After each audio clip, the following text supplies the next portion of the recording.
अनेक संतांनी 12व्या शतकापासून आपण बऱ्याच जणांचे कार्यक्रम ऐकतो. मग ही भक्ती, त्यांना जी भक्ती कळाली ती भक्ती आपल्याला कळावी यासाठी अभंग आहे. मग त्यांनी जी भक्ती जाणली, जी भक्ती अनुभवली, ती भक्ती कोणती? भक्तीच्या उदरी जन्मले ज्ञान.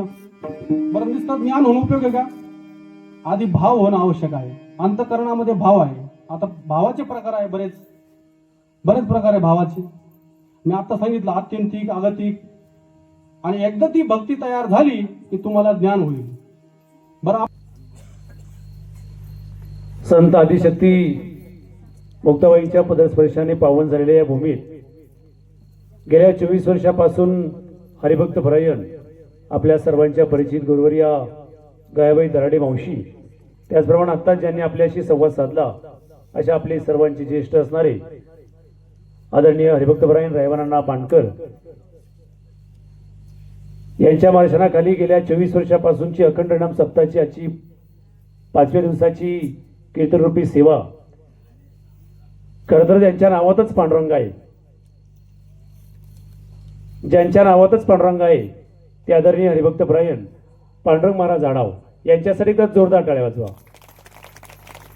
आदरणीय महाराज, आपण आपल्या गुरुप्रती वारंवार त्यांची आठवण करत त्यांना स्मरत अभंग सोडण्याचा प्रयत्न केला, चिंतन करण्याचा प्रयत्न केला.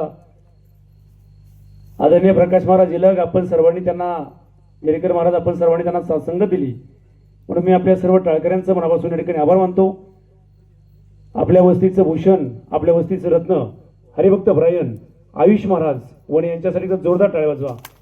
आणि माऊलींनो, उपस्थित सर्वांना विनंती आहे, आपण त्याचा आदर्श घ्या. आपल्या घरात असं लेकरू हवं. कीर्तन करत असताना दुसरीकडं त्यांच्या बहिणाबाई टाळ घेऊन होत्या, म्हणून त्यांच्यासाठी एकदा टाळ वाजवा.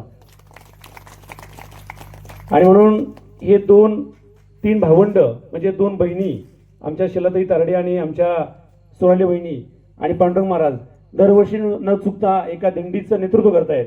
हे एक गौरवास्पद आहे. आणि म्हणून पांडुरंग महाराज, तुमचं मी आमच्या गिरमाळ वस्ती परिवाराच्या वतीनं पुन्हा एकदा आभार मानेल. तरुण युवा कुठेतरी घडावा, तरुणांना व्यासपीठ मिळावं.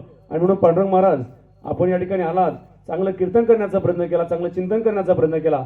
महाराज, तुम्हाला सांगेल, या व्यासपीठाचा एवढा मोठा गुणधर्म आहे. माझ्यासारखा एक सर्वसामान्य कुटुंबातील व्यक्ती या सप्ताहाच्या व्यासपीठाच्या माध्यमातून आज अनेक व्यासपीठावर त्या ठिकाणी जातोय. आणि म्हणून या जागेचा गुणधर्म मोठा आहे महाराज. आणि म्हणून आपली सुरुवात निश्चित भविष्यात चांगली हो, अशी मी पांडुरंग चरणी या ठिकाणी प्रार्थना करेन.